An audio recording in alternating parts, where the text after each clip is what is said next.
So today we're talking with the president of Real Broker, Sharran Srivatsaa. Sharran has a very impressive resume. He's worked for some very highly respected companies in the industry. He's a serial entrepreneur and a coach and mentor to some of the top CEOs in the country. And today we're going to be picking his brain about what his vision and goal is for Real Broker and where he sees Real and the industry as a whole going in the future. Sharran, thanks so much for joining me today. Hey, Malcolm, I'm so excited to be with you. People don't realize how much time and effort it takes to build and produce a show with your even with your extreme content creation chops. So a lot of people are walking to the gym or on their phone, hit play and watch a video or hear audio, but there's so much that happens before all of that. And just want to recognize you for doing that. And thank you so much for having me on. Yeah, absolutely, man. I appreciate that recognition. I spend all morning watching your interviews. I got my questions typed up, put some thought into these. So hopefully some good content today. And so, yeah, Sharran, obviously everybody at Real's super familiar with you. You spoke at the One Real conference. You're very active in the community, constantly providing a lot of great training in there. But for anybody maybe is not as familiar with you, can you give us kind of talk about your career up until this point, some of the companies you've worked for that you've started, and kind of some of the highlights of your career up to now? Yeah, totally. Well, it all started where, I had a very mediocre kind of upbringing. And I say that for a reason. Mediocre situation, mediocre home, mediocre living, mediocre family, mediocre friends. But the one thing that I had that was extraordinary in all of that were my parents. I have extraordinary parents. And Malcolm, my parents realized that there was a bigger and better future for me. My dad always said these words. We all have to aspire to a bigger and better future. And my parents sold everything that they had. And I was born in India. My parents sold everything that they had to send me to the US. In fact, my dad actually sold his scooter, which was his only mode of transportation, to actually buy my plane ticket for me to come to the US. And for a long time, I felt a deep sense of responsibility that I need to give back. But I realized that there's nothing that I can do that would ever complement that sacrifice that they made. And it's kind of figured out my life's mission where I've said, if I can quadruple the contribution in the future, that'll be my way of giving back. So over the years, a lot of this has been motivated by that. I built a technology company in the early days during the technology boom in the Bay Area. That was our first exit. We got acquired, and I learned a lot. We got acquired by a public company, which was a very cool thing. And so I was a code monkey, which was awesome, learning to be an engineer. And then I spent 5 years teaching tennis, and that came from I played on the pro tennis tour before. I spent 5 years teaching tennis at different resorts. So I was in the Caribbean, in Dubai, and on Maui. So I spent a lot of time in different cool resorts. But one of the things that I learned was I actually went through the Four Seasons and Ritz-Carlton training programs. And I will tell you, Malcolm, if I could get my children to go through any training program, it would be that, because the entire purpose of that program was to teach you empathy. Like, imagine that. A program to teach you empathy. Like, so amazing, right? And then my business partner and I, we invested in a small real estate brokerage in Los Angeles called Telus Properties. It had one office and 30-ish agents. And the CEO at that time, we found out, was embezzling. So I took over just to find another CEO, couldn't find one. And so we grew that business from one office and 33 agents to 22 offices and 700 agents, and sold it to Douglas Elliman. And then the last 5 years after serving out a non-compete, I've been an investor and an advisor. So I advised Real for a while, and I had a chance to build a multi-family portfolio. So I've been in the trenches, actually, like buying and selling and investing in real estate. And then when the opportunity to support and contribute to Real came on, it made it so exciting for me for one big reason. I have not shared this anywhere else. I was waiting for something where I could share just with your audience, right? All this while, I've had a chance to have close to 5 exits in the last 19 years. And my partners and my family has had a chance to win. And I've spent the last 5 years in therapy struggling with that, because all the other people that helped us win were just along for the ride, but didn't win with me, economically speaking. And that's been really hard for me. Mm-hmm. And I was looking for a vehicle where the wins that I could contribute to, other people would win. Right now, you know this, you and I are partners. When the business grows, you get to benefit from it as well. And so I was looking for a vehicle where the next phase of my contribution was not just about me having to win, was more about other people winning, and a chance to, I know that everybody around me got to win together. So that's why being at Real is a really special thing for me. Yeah, yeah, I love that. Now, you said that you've been in therapy, kind of working around this for the last 5 years. That's great. I mean, I talk to a therapist as well once a week, and frankly, I wish that like mental health wasn't as taboo as it is in our culture right now, especially like in the real estate industry. I feel like this is a very stressful industry. Yeah, I have another question. I saw in one of your interviews, you said that you're dyslexic and that you have ADD. I have both those things, right? And it's definitely a struggle sometimes. I was just kind of curious, how have you kind of compensated for that or kind of worked around that and still found success, even kind of with these challenges? Yeah, I realized because of being ADD, ADHD, dyslexic, etc., is that one thing that I needed as an anchor in my life was structure. And structure, I just realized that structure sets you free as opposed to boxes you in. So I have a very specific morning routine. Like I wake up at 4:45 a.m. every morning. I run a call called the 5 a.m. Club, Mhm. and I wake up every single time at the same time. So that structure helps me a lot. I realize that when I get overwhelmed, it's just because I'm underplanned. So I just spend more time in structure. So I tell my family, I tell my team, there are three things that drive our ability to achieve at a high level, and it is planning, tools, and rules. And if we don't plan, we don't really know what is being prioritized. A lot of times, the reason for planning is not to plan. The reason for planning is to intentionally prioritize. Because if you and I are going to plan to be together at 3 p.m. today, I'm prioritizing our time together. So planning.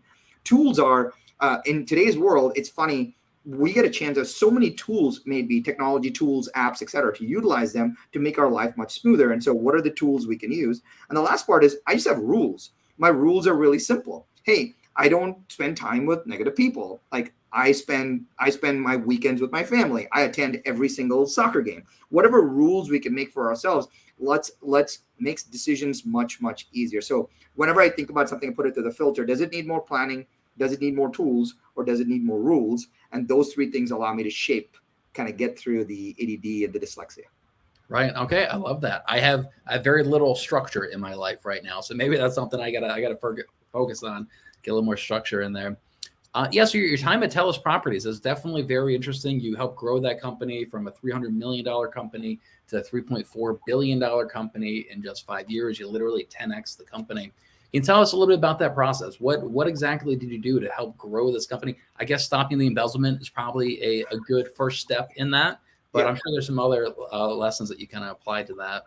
Yeah, totally. So the funny part about this is when we go through transformational experiences, somehow we learn to realize that it has got nothing to do with the time that we were in it. We actually get the best learning after we go through it. So Right. my coach actually advised me to sit back and learn, like, what were the lessons that I learned going through this process. So if anyone's interested in it, it's actually, I wrote a blog post on it. It's telus10xlessons.com. It's just a simple blog post. I wrote 37 lessons learned growing Telus 10x. But I'll give you the three that really impacted me, Malcolm.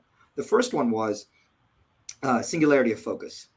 I told the team, and this is so wild that you would, and almost embarrassing to share. I was working on a spreadsheet, and while I was working on a spreadsheet, I accidentally put an extra zero in there. And once I put the zero, suddenly, and I didn't know, I made the 300 million to the 3 billion and the extra zero. And suddenly the spreadsheet looked completely different. Like everybody made a lot of money.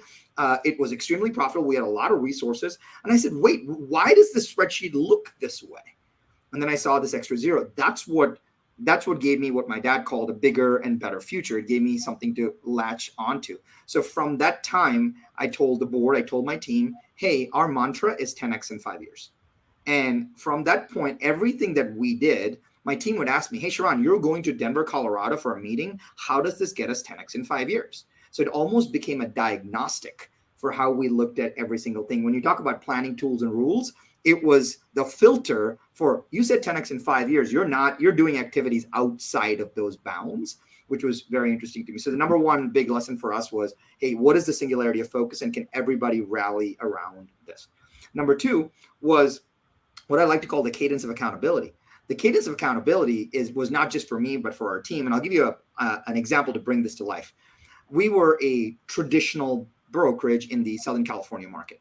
And we had several sales managers, about 11 of them in different offices, working on recruiting and connecting with folks. And the interesting part is some of them were doing well, and some of them were sucking wind. They were not doing well.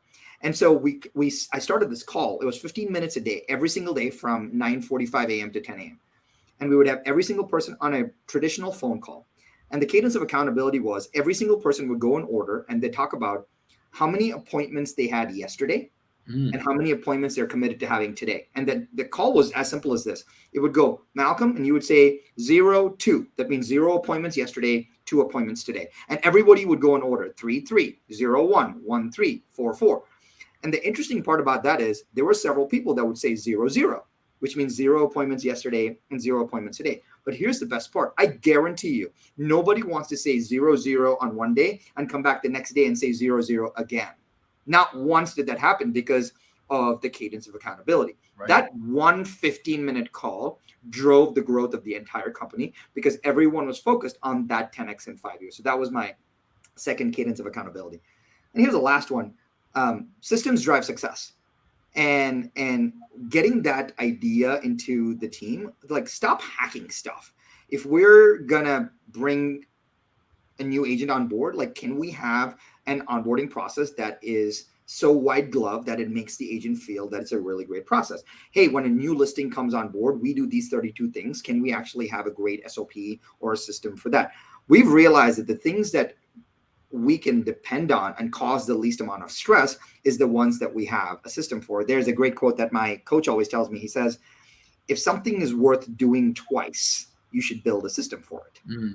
And that always reminds, if something one-off, that's cool. Like we go do the one-off thing, but if we end up doing something twice, we should build a system for it. Those 3 things, singularity of focus, cadence of accountability, and systems driving success was the kind of 3 foundational things that helped us like grow TELUS 10x in 5 years. Wow. Okay. That's pretty good. I mean, those are all concepts anybody can apply to their real estate business, obviously, right there as well. And being a serial entrepreneur, it sounds like you've started a lot of businesses over the time. And I'm sure not all of them have quite panned out how you would hope that they would have, right? I think that everybody kind of goes through that. What are some of the biggest lessons that you've learned from the businesses you've started that didn't really work out that maybe have helped you with your successes? So 2 big lessons that come to mind. And yes, we've had at least a couple businesses kind of not make it.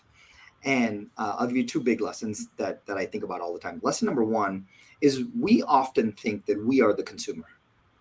And so there's a consumer-centric bias to, oh, Malcolm and I are partners. Oh, I wouldn't buy that. Well, no one cares whether you would buy that or not. It's like, what is the target market actually trying to do? And so doing more, like putting ourselves, obsessing with what the client avatar wants is super powerful. If you take the real estate example, we've seen real estate agents will copy other real estate agents doing stuff.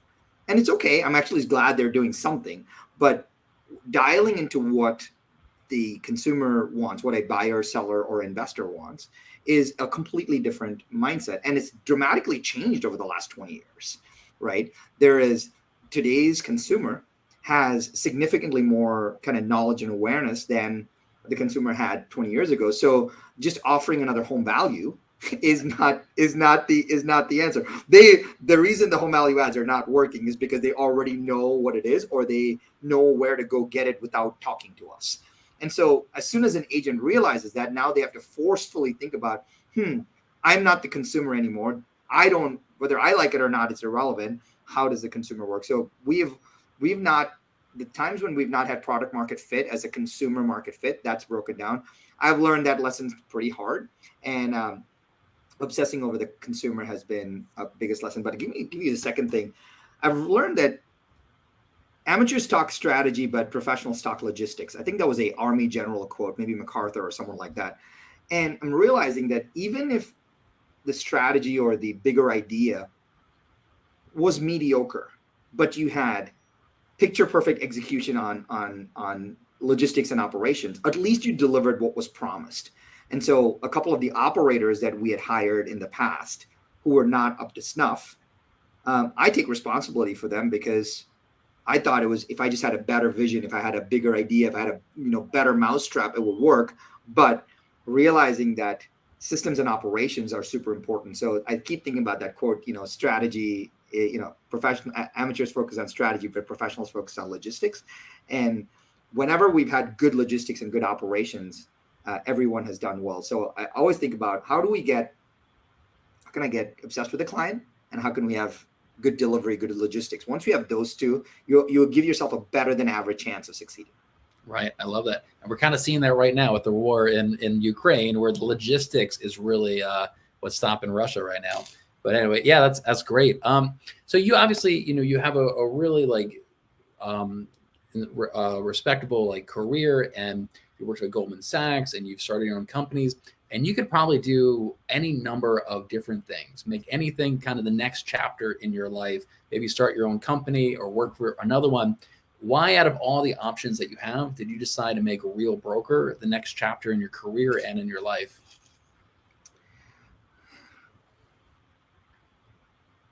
This is the first time in my life that I actually chose something where the money and the economics were not an important consideration. And Malcolm, I will tell you, I've never had a chance to do that, and I wish I had a chance to do that more often. Mm-hmm. I'm fortunate that we've had a couple of nuts stored for a rainy day, but I told Tamir in our first conversation that I almost feel this as a calling as opposed to a great strategy. And a couple of those are super important. And I'll tell you, and this may go into the strategy for real, which is, one of my mentors asked me, he says, when you're starting something new, ask this one question, which is, if you had no background in it and we were to start it all over today, how would you do it? And I think that's a really powerful question. If you and I were to start a real estate company today, we probably would not go and build 200 square feet of beautiful office space in Tuscaloosa, Alabama. We probably wouldn't do that right away, but we may do that at some point. So thinking about that has what's made me really excited, where the baggage of what a real estate company should look like has not dragged Real down. And having the component of everybody winning, having agents as partners, the core group of people as partners in the process, was super motivating for me. Mm-hmm. And that's why even the days where it gets tougher, and I will tell you, it gets tough sometimes, right? The days where it gets tougher, for me personally, not doing it for the money, and I'm fortunate I could not have said that 10 years ago, makes me want to do it more, makes me want to work harder, makes me want to give more, makes me want to contribute more. And that feels good, because when my head hits the pillow at night, I'm so excited to wake up the next day to do it all over again. So I've never had a chance to contribute where the economics were not relevant. And mm-hmm. that being the case makes me super, super grateful to be here. Yeah, I totally get that. So I spent 11 years in the military, and every day I had tremendous job satisfaction. I felt like I was contributing to making the world a better place. And I kind of miss that sometimes, not having that degree. So that's essentially what you're saying. It's the job satisfaction. It's accomplishing kind of a bigger picture and helping people out. So I totally get that. Now, Real's obviously a bit of an industry disruptor, right? We're really changing the real estate industry, which is super exciting. I'm just kind of curious, where do you see the industry going in the future as a result of this? And specifically with the franchise model, the cloud-based model, boutique model, do you ever see a time in the future where, let's say, 50% of the agents are going to be at a cloud brokerage compared to a traditional franchise brokerage? I 100% believe that is going to happen for one big reason. 15, 20 years ago, the role of a brokerage was very different, mm-hmm. because the average agent or team could not spool up their brand by themselves. They could not spool up content by themselves. They could not spool up a tech stack by themselves. It was very cost prohibitive, which is why the older brokerages had to go get your own office space, because you and I couldn't go rent space by ourselves. You and I didn't have a media distribution channel like you do. You and I couldn't just go get an enterprise level CRM system.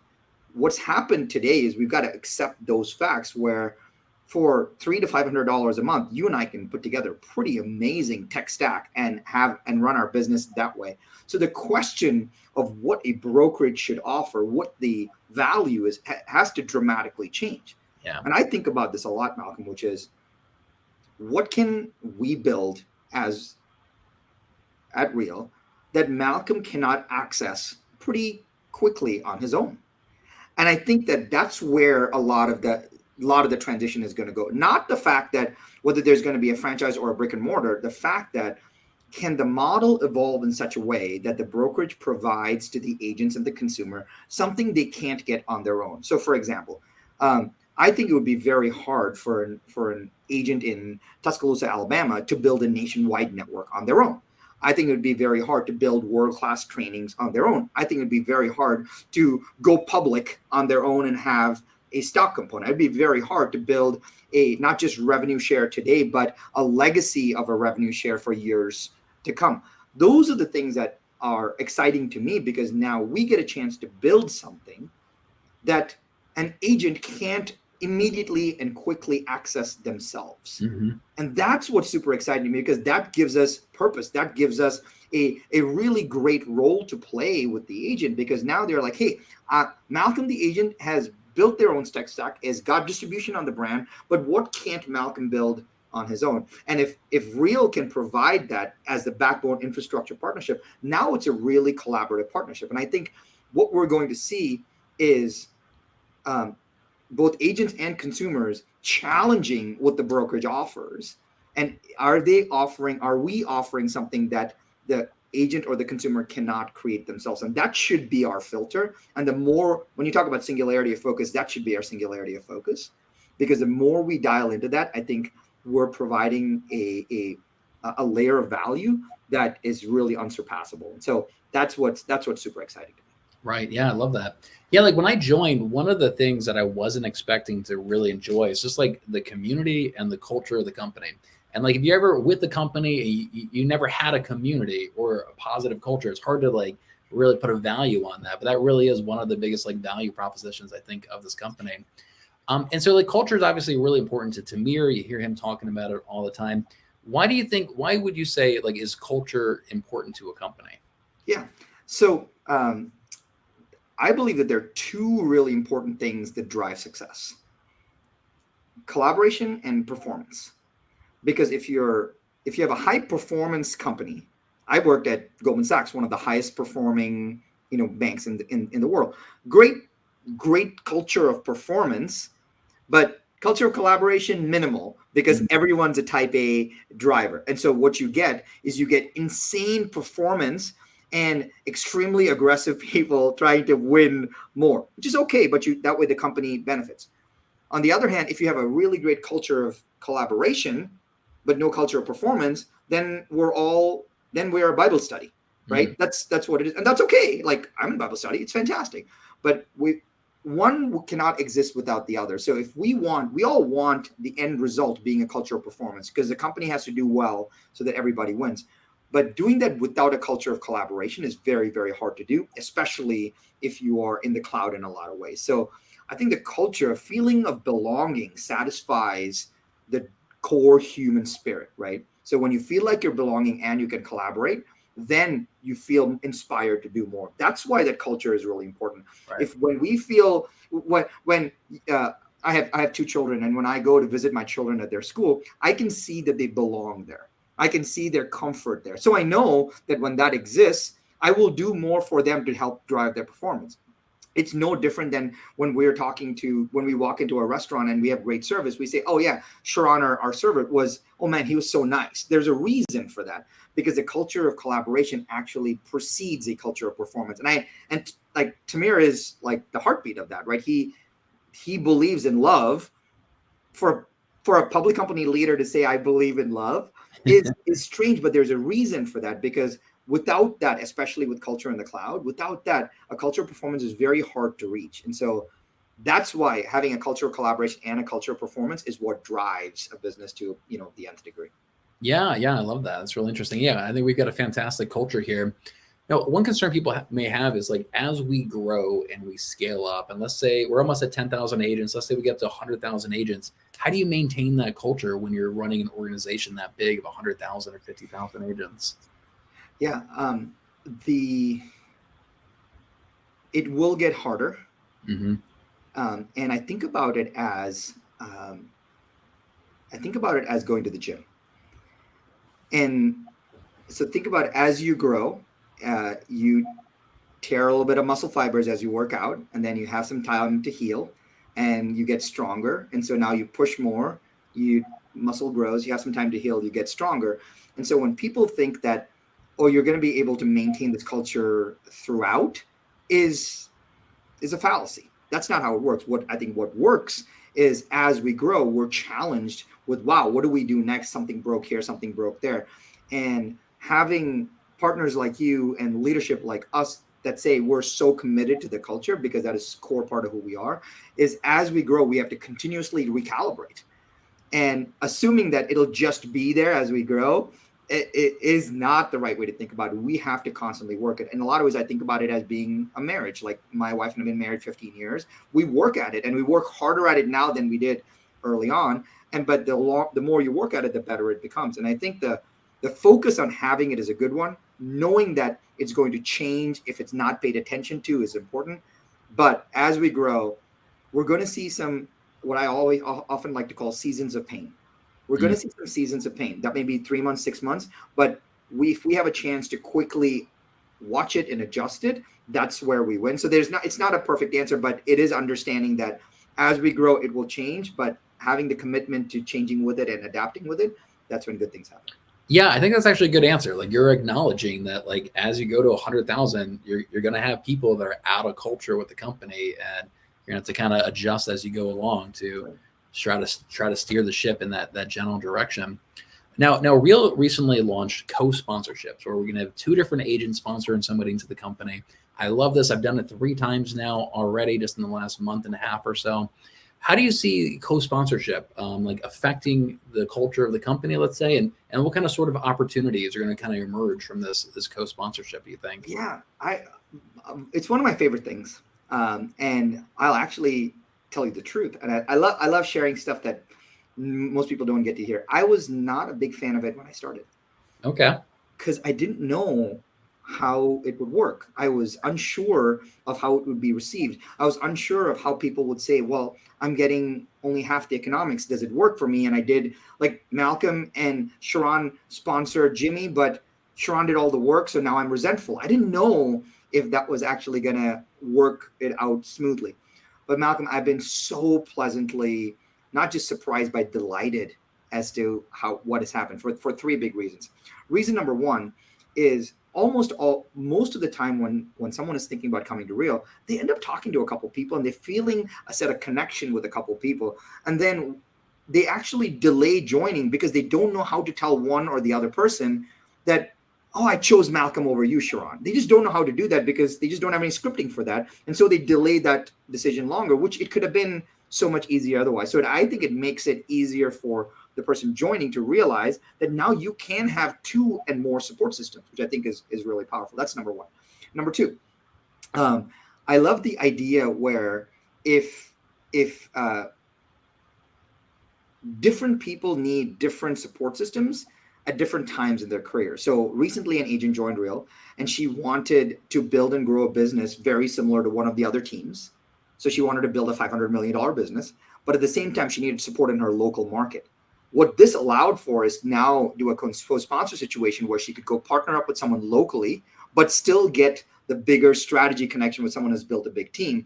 She would have had to choose otherwise. Right. And I think that's really powerful. But the third, this is my favorite of all, is sometimes we get branded as an early opportunity company. And most people don't want to talk about that. They're like, ooh, don't talk about us being an early opportunity company. But this is the truth. It's easy to say, hey, when you are in a revenue share model, if you get in early, you win. Otherwise, you don't get to win. And I think that co-sponsored revenue share solves that for one big reason, because once I come in, it's made it an evergreen opportunity, not a early opportunity, because I can now partner with Malcolm, who's been here multiple years. But if it was even though he's not directly connected to me, I can now I now know that I can partner with somebody new that joined the company and then go on a different path. In fact, I can do that and do something else on the other side. It removes all restrictions and it removes early opportunity. And it makes, because it's not a linear tree anymore and it's a mesh or a grid, it allows for a multi-dimensional way of growing your economics and growing your reach and growing your contribution, and just making us not an early opportunity company, but an evergreen opportunity company from a contribution perspective. That's what lights me up, because it establishes the longevity of Real. And Malcolm, recently I did a training, and I said there's several agents that wanted to join Real on it, and I said, help us build a great company together today so that the company can take care of your family tomorrow. Mm-hmm. And I feel very close to that. But the way you do that is not by us not being an early opportunity, and co-sponsor revenue share really goes to the heart of that. Yeah. Well, I think that kind of saying right there, you guys helping take care of their families tomorrow, that kind of ties into the willable revenue share, which Tamir has announced, and that should be coming out. Hopefully, maybe better than I do, pretty soon. Hopefully pretty soon. Why did Real want to move forward with that and do willable revenue share? Why was that important to you guys? Yeah, here's what's crazy, right? The number one reason in our opinion why most agents are looking for the next, not shiny thing, but the next better opportunity, is because the opportunity that they have currently doesn't feel all encompassing. It's like, hey, work hard today, work harder tomorrow, and then accumulate. So hopefully one day you'll have enough nuts as a squirrel, mm-hmm. right? So I call it the chipmunk strategy. Let's work really hard, accumulate a bunch of nuts, and one day you'll be okay.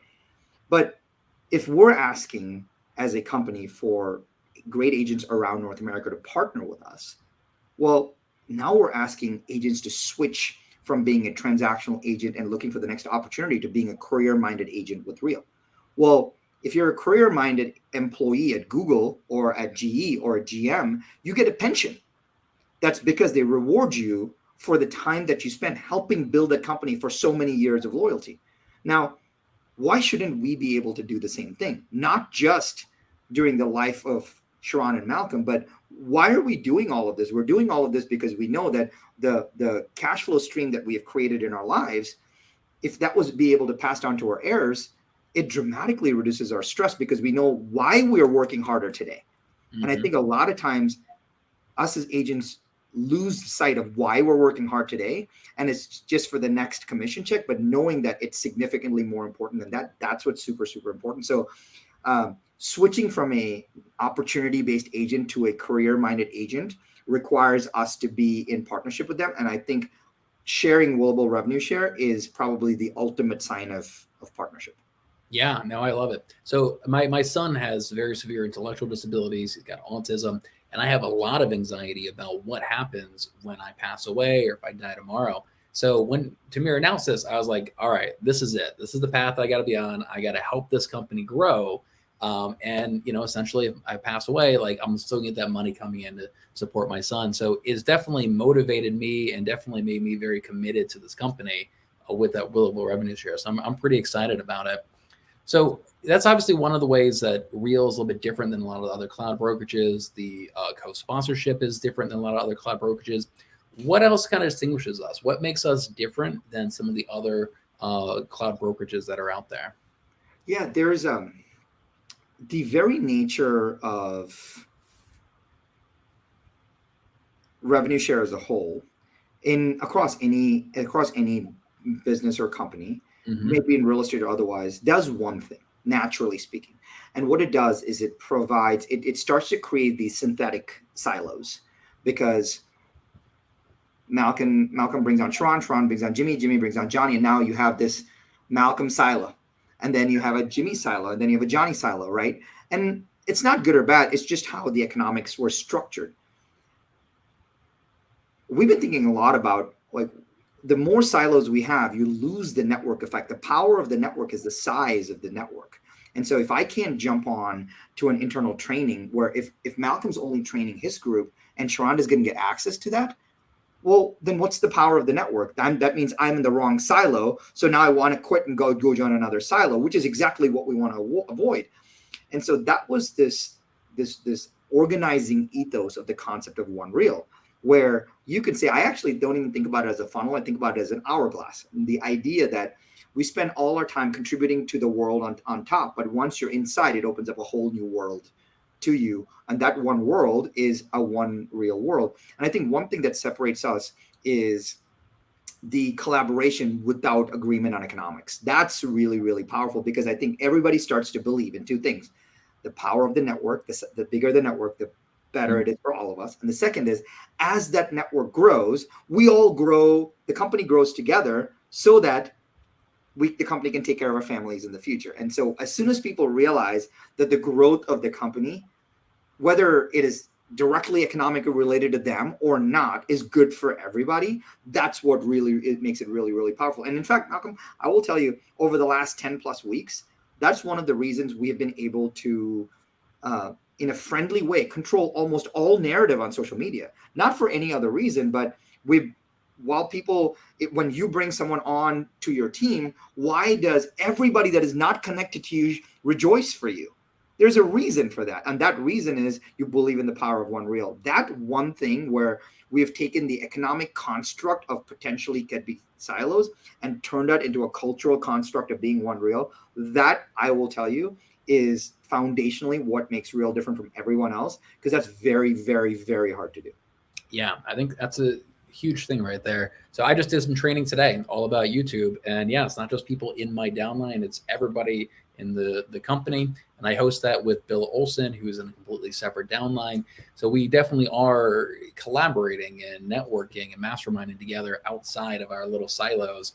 And what you talk about with the network effect makes complete sense. Like, would you rather a version of Facebook that has billions of users, or a version of Facebook that only has a few thousand users? Yeah. And that's what they're doing. They have a Facebook with only a few hundred or 1,000 users in it. So 2022 was, I think, a big year for Reel. Like, we accomplished a lot. We probably doubled in size. We added a bunch of states and territories in Canada.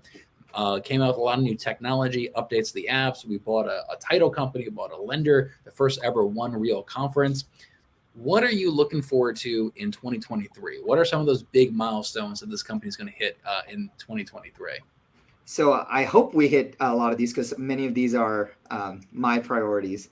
The first is, foundationally speaking, I would love for us to be in all 50 states. We're in 45 states right now, and I'm grateful for those. But just as a foundational thematic play to get us into all 50 U.S. states is important, because now I don't have to have the conversation with, hey, are you in West Virginia, right? Like, it's something pretty small. So just getting us to all 50 allows us, as a part of our broader strategy, because we chose to go wide and then go deep. Several brokerages have said, hey, we'll hit the high-end markets first and then we'll fill in. That's been their strategy. But our strategy has been, let's be everywhere and then let's go deep in each of our marketplaces. So the first thing I'm looking forward to is that. The second thing, this seems really small, but I'm really excited for our Rise conference coming up in San Diego. But to me, a once a year event for the entire company is not enough. We are growing so fast that we need more. So I am excited to actually champion the launch of ReelX. ReelX is our virtual event that we're actually launching for the first time, the inaugural ReelX event in the spring of this year. So my goal is to have ReelX, which is a virtual event, every spring, and Rise, which is the in-person event, every fall. So we're no more than 5 to 6 months apart, and we're always seeing each other, being connected to each other. Putting on events is really powerful, and it takes a lot of time, but my mentor told me that live events change lives. And because you're there, you can feel the energy, you can stay connected, you can feel a deeper sense of belonging. So the second thing that I'm really excited about is the virtual conference. We're actually thinking about doing it as a 2-day event, 2 days, 3 hours a day, in TEDx format. So everything 20 minutes long. So to give people a chance to really get a great sampling of what our community has to offer. So ReelX is coming up in the spring. The third thing that I'm super excited about is, on the technology platform, what we have built so far is boring tech. And it's not something where you and I would walk into a big agent event and say, look at our tech. Right. But foundationally, we did somewhere around 37,000 transactions last year, but we have 9 people on our transactions team. Like the efficiency ratio of that is mind blowing. And yes, it can get better and all of that, but now taking the transaction layer, because if you don't have a transaction layer, it's very hard to calculate stock disbursements. It's very hard to calculate CDAs. It's very hard to calculate rev share. It's very hard to calculate like what growth. It's very hard to, if we had co-sponsored revenue share, it would have taken us 4 years to build that. Now it took us 1 week of coding to get that up and running. So owning the transaction layer, I think, is foundational for us. Mm-hmm. But the next year or two, we get to build the next set of tools on top of it. Agent production tools like, hey, how can you actually put an address into before you go on a listing appointment? And it actually pulls out all the data based on the tens of thousands of transactions we had. So it's not just market centric, but it's also intelligent data, intelligence centric. So that now we have a chance to actually build more agent and consumer facing tools on top of our transaction layer. And that's when it gets super, super exciting. So I'm super excited. I tell our technology team, Malcolm, I can't wait for 2024. Like I don't want to be in 2023 again because it's the messy middle. I just want more, but we've been able to do more because we have that transaction layer and that, and that's I'm really excited about. Yeah, I love the app that we have, the agent app. And so I have a lot of confidence in the technology team at Real Broker. I know they're coming out with a consumer app this year. I'm super excited to see what that's going to look like just because I have so much confidence in that team. So I've got one more question for you. So you were able, in 5 years, you were able to 10X TELUS properties. Where do you see Real Broker in 5 years from now? I'll answer 2 ways. First is bigger is not better. Better is better, right? And so I say that to myself often because in a lot of ways, the traditional way of running a technology-based company was you would go out, you would raise a bunch of money, you would build the company, and then you would be under the pressure of saying, oh, I got to hit these metrics. And then you grow the business and then you have no other choice but to go public. Mm-hmm. I think we actually did it right. We went public first to give agents liquidity. And so now we're not bound by the covenants to have to grow that way to hit some synthetic benchmark that we always have to hit. So we have more control over doing what is right by our community. The grow is good, but Tamir always says, like every time you say grow, you should match it up with the word care. Grow, and care are 2 really good parallel tracks. So the first thing I'd say is like bigger is not better, better is better, and we got to grow thoughtfully. The second is, I'll give you a broader goal. My goal, my vision for Real is, at least in the United States, and I know those numbers much better than the Canadian numbers, is I would love for us to get to 10% of agent market share. So we have roughly 1.5 million licensed agents, give or take, in the United States.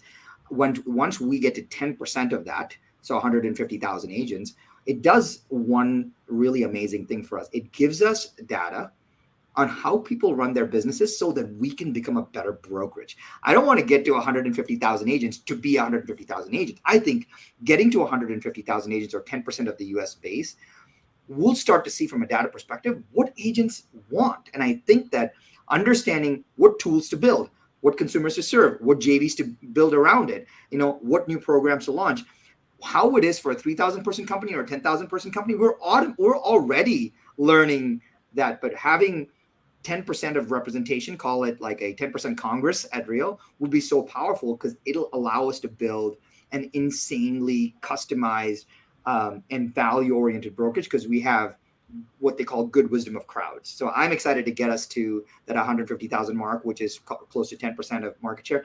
Could we get that in 5 years? It's a push.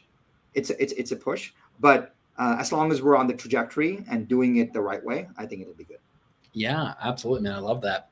All right. Well, Sharran, I really appreciate your time today. I think it was a great interview. I learned a lot about you and about your vision of of Real. So I really appreciate your time. Hey, man. Thank you so much for having me. All right. I'll see you at the Rise conference.